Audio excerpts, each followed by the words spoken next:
Hello, welcome back to our channel Edo Inspired dengan gue Edo. dan gue Dela.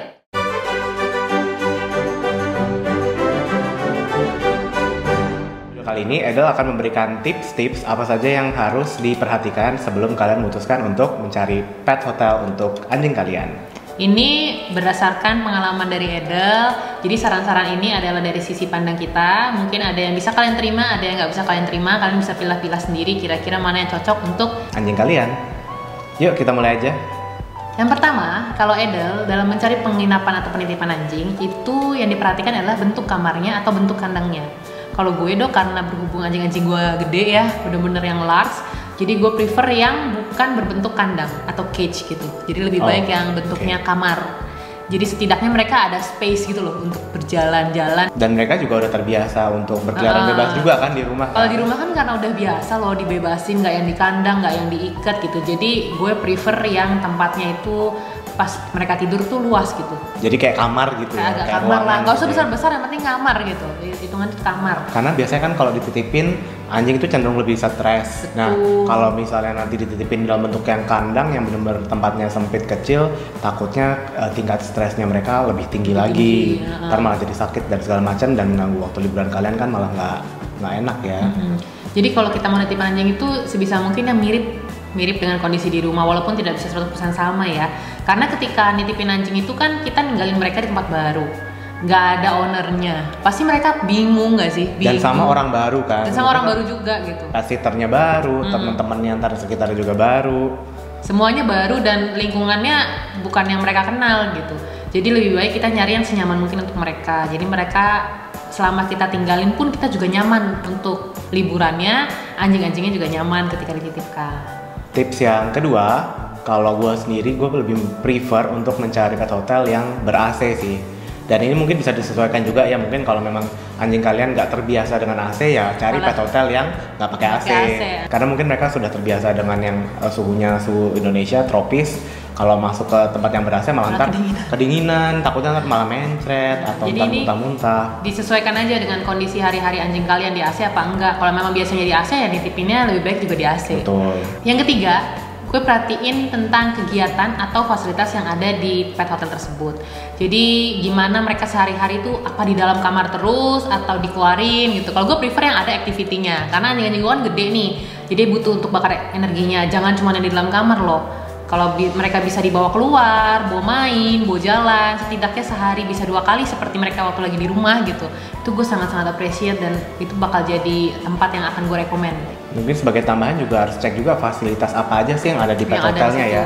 Siapa tahu ternyata ada fasilitas kayak playground atau tempat kolam renang. Nah itu kan juga membantu anjing kalian supaya lebih rileks, lebih santai gitu kan.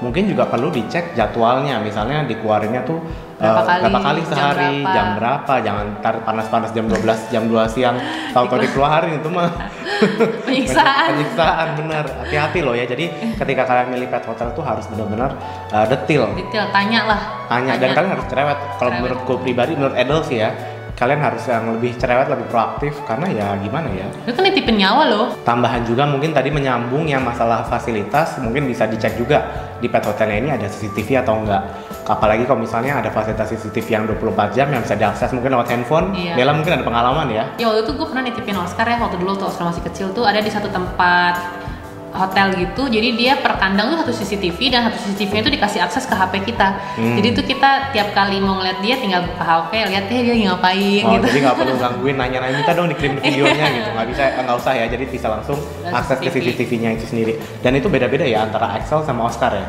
Beda, pokoknya per kandang satu CCTV. Enak ya, jadi kalau gitu malah lebih aman dan nyaman juga. Nah, kita jadi ownernya kan juga. Kalau biasanya kalau gue sendiri ketika traveling itu rasa kangen itu menyerang ketika malam hari. Iya, mau tidur ya. Mau tidur kan udah capek, kita mungkin keliling jalan-jalan kan, hiking fun. Terus aduh nih anak-anak atau adik-adik gue lagi kemana, lagi ngapain gitu kan. Nah itu kan bisa buka CCTV sendiri. Mungkin kalau udah malam kan mungkin pet sitternya juga udah pulang kan, nggak bisa ngawasin 24 jam. Nah itu salah satu fasilitas juga yang mungkin bisa kalian consider. But again, kalau misalnya ada fasilitas yang plus-plus seperti itu biasanya agak lebih pricey ya. Gitu ya, ada harga, ada rupa lah. You get what you paid for. Betul. Tips yang kelima, gimana mereka menghadapi situasi emergensi ketika darurat, ketika anjingnya sakit. lebih bagus lagi kalau di dalam pet hotel itu ada dokter atau vet yang berjaga 24 jam di sana, itu pasti lebih bagus lagi. Jadi kalian harus tanya kalau anjing kalian sakit atau di sana ada yang jagain nggak 24 jam. Gimana kalau malam tiba-tiba kenapa-kenapa, amit-amit. Tapi kan kita setidaknya harus prepare dulu. Jangan sampai nanti sudah kejadian baru kalang kabut, bingung harus gimana gitu. Kita bisa lihat timbal balik dari hotelnya itu mereka nanganin emergency itu seperti apa. Atau mungkin kalau misalnya memang di pet hotel ini nggak ada dedicated vet yang berjaga, mungkin kita bisa tanya nih, biasanya mereka ada kerjasama nggak dengan vet tertentu, gitu. Biasanya kan ini juga nggak semua pet hotel tuh ada dedicated ya vetnya. Biasanya mereka kerjasama sih dengan pet klinik mana gitu. Nah itu kalau misalnya kalian cocok dengan si pet klinik ini ya mungkin bisa dikonsider untuk stay di pet hotel tersebut. Apalagi kan kalian biasanya ada history ininya ya, apa buku historinya gitu kan ke pet klinik yang diajak kerjasama dengan si pet hotel tersebut. Tips yang terakhir kalau dari Edel itu cari pet hotel yang sering berikan update ke kalian, terutama ngasih tahu nih hari ini misalnya si Diva ngapain, hari ini Diva mau makan atau enggak, hari ini Diva dapat teman baru atau enggak. Itu hal-hal simple tapi yang menurut gue membuat kita ya sebagai pet owner itu kayak oke gitu loh. Mungkin kayak kesannya nggak penting mungkin untuk beberapa orang, cuman tuh menurut kita ketika lo dapat update yang rutin dan bukan kalian yang nanyain ya, tapi tiba-tiba diupdate sendiri, hari ini si Diva mainan hujan, itu tuh kayak seneng sih. Berarti emang beneran dijagain gak sih? Beneran dijagain, dan mereka ada effort juga untuk ngasih tahu kita gitu. Dan kalian kayak istilahnya kayak mungkin dianggap sebagai customer VIP mungkin ya kan, rasanya kan berbeda. Lebih gitu. Secure lah gitu. Lebih secure banget sih rasanya gitu. Sebagai tambahan, kalau kalian udah ngincer nih pet hotel yang bagus, yang udah sesuai nih, udah checklist lah semua yang kalian mau, dan kalian mau perginya itu ketika sedang high season kayak Lebaran, Natal, Imlek, Tahun Baru, pokoknya di saat-saat orang lagi banyak yang libur, itu biasanya pet hotel yang bagus itu udah penuh. Betul. Sekitar 2 minggu atau 3 minggu sebelum hari H-nya. Jadi itu banyak disarankan kita tuh harus udah booking tanggalnya itu sebulan sebelum, karena kalau udah mepet-mepet pasti udah gak akan dapet. Dan kalau kalian udah merasa itu pet hotelnya bagus, yang mikir begitu pasti nggak cuma kalian. Iya. Ya, pasti mungkin ada ribuan pet owner lainnya yang berpikiran yang sama, mau nitip di situ. Pasti gitu. Mau nitip di situ, jadi mau nggak mau harus cepet-cepetan sih. Dan ini kesalahan pet owner juga ya. Mungkin mereka nggak siap-siap, nggak nelpon dari jauh-jauh hari sih. Dan banyak kasus yang kayak gitu, kayak udah mau hari H baru ribut nyari pet hotel. Iya, dan jatuhnya nggak dapet, terus ntar akhirnya malah nggak enak. Pet hotelnya nggak enak, ntar anjingnya malah kenapa-kenapa kan amit-amit ya. Amit. Nah itu tadi tips dari Edel ya. Sekarang kalau Dela sendiri, Dela ini kebetulan paling sering jalan-jalan ya ketimbang gua.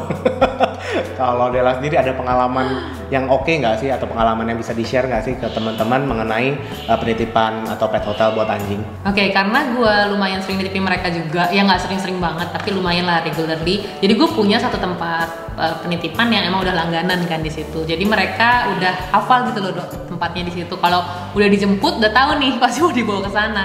Nah yang lucunya itu ketika kalian memilih pet hotel yang tepat nih, pasti anjing kalian tuh jadi nyaman loh, jadi betah di sana. Jadi ketika gue jalan-jalan nih, gue tuh suka galau. Aduh Excel mau sekarang kangen gue nih. Aduh pasti mereka kesian deh di sana, sedih deh nggak mau apa nggak mau ini. Ternyata ketika pulang mereka jadi agak kayak kelihatannya tuh ya agak sedih gitu loh, kayak malah nggak pengen pulang dari pet hotelnya ya. Itu yang rese sih sebenarnya buat gue ya. tapi dengan itu gue jadi kayak berarti emang tempatnya cocok gitu loh buat mereka. Jadi kayak gue galau-galau pas pergi, aduh mereka pasti kangen gue deh gitu. Ternyata enggak. Malah happy banget di sana. Pernah disuruh liburan lebih panjang. Iya pernah gue bawa mereka, gue mau ngedrop. Biasanya kan mereka dijemput, tapi kali ini kemarin tuh gue mau ngedrop mereka sendiri. Terus pas udah nyampe sana, mereka kayak nggak sabar mau turun gitu dong. Terus pas gue lepas langsung kayak lari di playground. Gitu, malah kayak turun sendiri. Terus kayak lari. Kan biasa kalau misalnya dititipin nggak mau. Iya, takut ini kayak gitu. Oh my god, playtime gitu. Malah happy ya, kayak mam buruan pergi gitu ya. Tapi ini berarti emang cocok ya Excel sama Oscar. Iya di sana. Iya berarti kalian juga bisa ambil kesimpulan nih. Berarti kalau anjing kalian pulang dari tempat playgroundnya itu malah sedih, berarti sebenarnya itu tempatnya oke. Iya kan? Kalau mereka pulangnya happy, wah itu kalian harus curiga sih. Lebih enak di rumah ternyata. Iya. Jadi itu tadi tips dari Edel, semoga berguna ya. Jika kalian ada yang mau tambahin info-info apa, kira-kira ada hal apa yang perlu ditambahkan atau dikonsider ketika melipat hotel, boleh. Atau ketika kalian ada saran, gue nitipin di sini nih, bagus nih gitu, boleh nih share di bawah. Jadi bisa share sama teman-teman yang lain. Sekian video hari ini, gue Edo, gue Dela. Sampai jumpa di video berikutnya. Salam Wufu. Bye.